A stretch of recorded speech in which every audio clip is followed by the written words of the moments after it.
excited about our Win the Inn contest this month. Thank you to everybody who participated. We love it because it's a contest where you can participate by actually growing your business. So it's time to pull the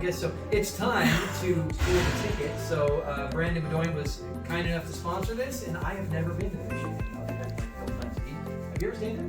Yeah, it's beautiful. Is it? Oh, it's great. I need to do that. Yes, you do. I'm like a poor husband. Anyway, if you would, Brandon, if you would Close select. your eyes. All right, close my eyes. All right. Here we go. Let me get in there.